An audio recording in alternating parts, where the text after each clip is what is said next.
धन्यवाद इस बात के लिए कि कोरोना काल में जो इतनी विपरीत परिस्थितियों में प्रेस मीडिया ने जो भूमिका निभाई है, अपनी जान को दांव पर लगा के जो कवरेज दी है, काम किया है, उसके लिए मैं आपका बहुत बहुत हार्दिक धन्यवाद करती हूँ। दूसरा, आज सिर्फ दो ही मुद्दों को लेकर हम बात करेंगे आपके बीच में। एक मुद्दा तो 1 साल से मैं जो आंदोलन कर रही हूँ, बाबा मस्तनाथ मठ का, उस मेहनत के बारे में जो शुरुआत में मैंने बोला था, कुछ लोगों को ये लगा था कि भी मैं गलत बोल रही हूँ एक बाबा के बारे में। मैंने जितनी भाषा बोली उसको गुंडा कहा, उसको मवाली कहा, उसको बैड कैरेक्टर कहा, पता नहीं क्या क्या मैंने कहा। और जितनी बातें मैंने बोली वो सारी की सारी एक नुमाइंदा जो है बहरोड से विधायक बलजीत यादव जो विधायक हैं, उन्होंने बाकायदा अपनी वीडियो में 3-4 बार अलग अलग वीडियो से अलग अलग प्रेस कॉन्फ्रेंस करके असलियत को दिखा दिया कि वाकई में ये बाबा है क्या अस्तलबोर में। और यहाँ भी गुफा बनी हुई है जहाँ पर नर्सों को डरा धमका कर शोषण होता है। और दूसरा, जो अलवर में जो एक इल्ज़ाम आया है इनके पीए का नाम लेके, कुलदीप जो पीए नहीं है, कुलदीप इसका फूफा लगता है, अंजना का घरवाड़ा है, और अंजना ही सर्वे सर्वा है इस मठ की। अगर ये धार्मिक मठ है तो यादवों का कब्जा क्यों, एक ही जाति का, रिश्तेदारों का कब्जा क्यों? अगर बाबा बालकनाथ बाबा है, संत अपने आप को संत कहता है, तो परिवार का क्या काम है इस डेरे में, ये बता दीजिए। और वही मालिक क्यों? और ये डेरा जिस स्थान पे है, जिस समाज ने जमीन दे रखी है, उस समाज का प्रतिनिधित्व कितना इस डेरे में, ये बता दो। अगर वीसी लगता है इनकी बिरादरी का, कोई भी लगाएंगे इनका, क्यों भाई? खाओ किसी का और खाद किसी का यहाँ बनाओ, गलत है ना। तो ये जो हालात है आज, जो मैंने बोला बाबा के बारे में, वो टोटली सत्य है। और नर्सिंग भर्ती में जो भी इनके संविदा कर्मचारियों के ऊपर जो भी इल्ज़ाम आया है, वो बिल्कुल 100% सही है। और रोहतक यूनिवर्सिटी की भी अगर सीबीआई से जांच करवाई जाए तो बाबा राम रहीम से बड़ा घोटाला और बड़ा शोषण का शिकार ये महर्षि दयानंद यूनिवर्सिटी के साथ साथ, दोनों का बोल रही हूँ मैं, मस्तनाथ यूनिवर्सिटी भी शामिल है। इतनी हालात इस रोहतक जिले की खराब हो चुके हैं। और हो किसके कारण रही है? सिर्फ आरएसएस के नुमाइंदों के कारण। पूरे हरियाणा में जहाँ जहाँ बीजेपी की सरकार है, कोई भी लिस्ट निकालो योजना आयोग से, हर जगह आरएसएस के आदमी सेट कर दिए गए। इन्होंने सुप्रीम कोर्ट को के ऊपर भी आरएसएस का कब्जा, चुनाव आयोग पर भी आरएसएस का कब्जा, सीबीआई में आरएसएस का कब्जा, हर जगह इनका कब्जा है। तो देश कहाँ बचा है? और सच्चाई में अगर आप देखोगे, सुप्रीम कोर्ट में जो भारतीय जनता पार्टी ने एक दबाव बना के 377 हटवाई, वह क्यों हटवाई थी? क्योंकि आरएसएस वाले ये कुकर्म करते हैं। अपने आप को बचाने के लिए इन्होंने सुप्रीम कोर्ट से 377 हटाई। और ये बाबा भी वही है आरएसएस का। मैं खुलेआम कह रही हूँ, जो इंसान जाति जाति में भेदभाव करे, जो इंसान भगवान में भेदभाव करे, इस बाबा के कहने से, और इस आरएसएस के मुख्यमंत्री जिसकी एमसी बनने की औकात नहीं थी, जो आज सीएम बन के बैठा है, ये मनोहर लाल खट्टर, इसको मैं ये सुन ले मेरी बात कान खोल के, कि सारा समय बराबर नहीं होता है। सूरज भी पूर्व से निकलता है और पश्चिम में जाकर अस्त होता है। तो मनोहर लाल खट्टर जी, मैं रोहतक की प्रेस के माध्यम से आपको चैलेंज कर रही हूँ कि हमेशा मुख्यमंत्री बनकर नहीं रहोगे। आज हम मजबूर हैं, आज आपके सरकारी गुंडे हमें गिरफ्तार कर लेते हैं, आज हमें थानों में ले जाया जाता है, आज आप हमें टॉर्चर करवा रहे हो।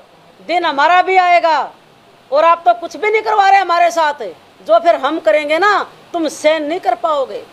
ये सोच लेना, ये मेरी चेतावनी है।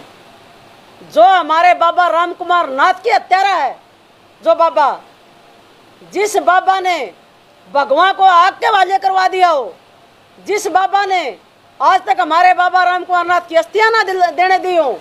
जिस बाबा ने मुख्यमंत्री के कहने पर, इस मुख्यमंत्री से पूछे पत्रकार कि धारा 145 होती क्या है, इसको ये नहीं पता कि धारा 145 क्या होती है, और ये कुछ भी बोल देता अफसरों को धारा 145 लगा दो। तेरे बाप का राज है क्या?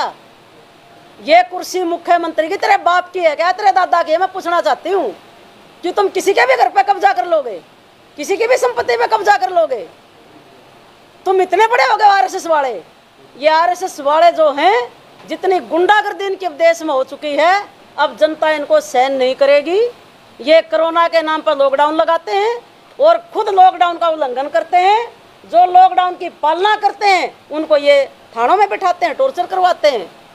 तो मैं रोहतक की प्रेस मीडिया के माध्यम से कहना चाहूँगी कि ये जो एमसी बनने के भी काबिल जो मुख्यमंत्री नहीं है, और जो आज मुख्यमंत्री बनकर बैठा है, अपनी औकात में रहे। मेरा नाम कांता लड़िया है। जब मैं मैदान में निकली हूँ तो सिर पे कफन बांध के निकली हूँ, और ये कफन है मेरा, ये चुन्नी नहीं है, याद रख ले।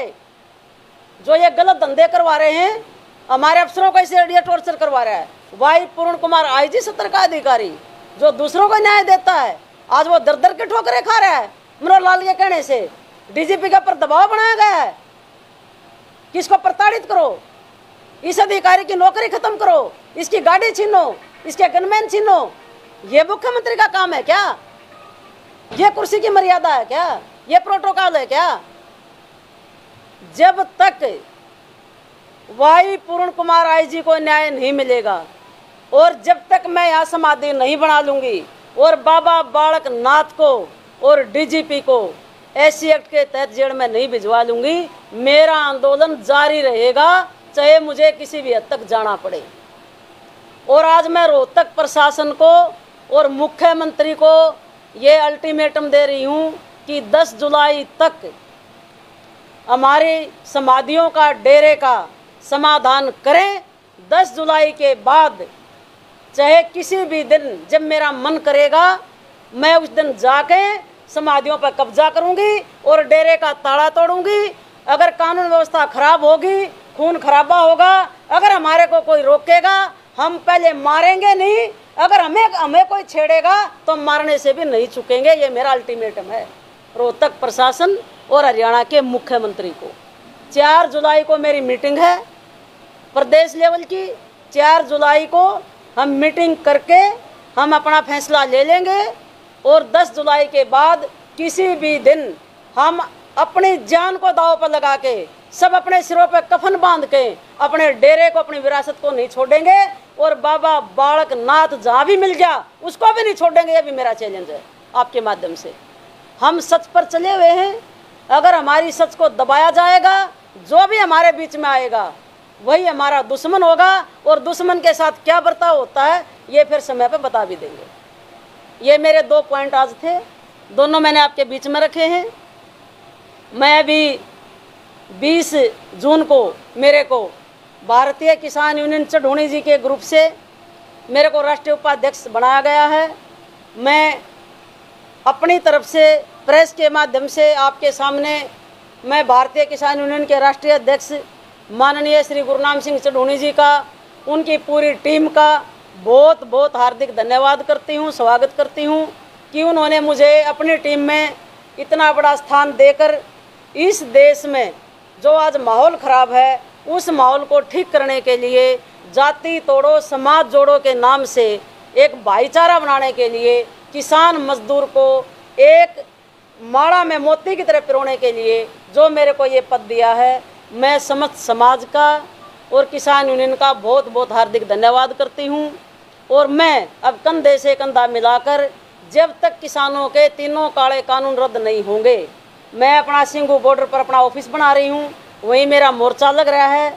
मेरी टीम, मैं, हम सब जब तक किसानों को न्याय नहीं मिलेगा, जब तक हम उनके साथ कंधे से कंधा मिलाकर काम करेंगे, चाहे हमारी जान ही दाव पे क्यों ना लगे, चाहे हमें जेल जाना पड़े, लाठियाँ खानी पड़े, हम किसानों के साथ खड़े रहेंगे।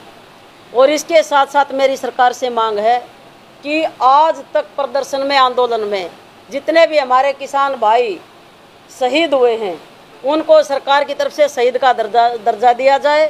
और 1-1 करोड़ रुपया उनको मुआवजा दिया जाए और उनके परिवार में एक आदमी को सरकारी नौकरी दी जाए। ये मेरी आपके माध्यम से सरकार से मांग है।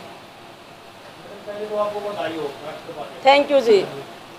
सवाल ये है जी, बीजेपी सरकार के नेताओं का कहना है कि आपके साथ आंदोलन में नहीं है,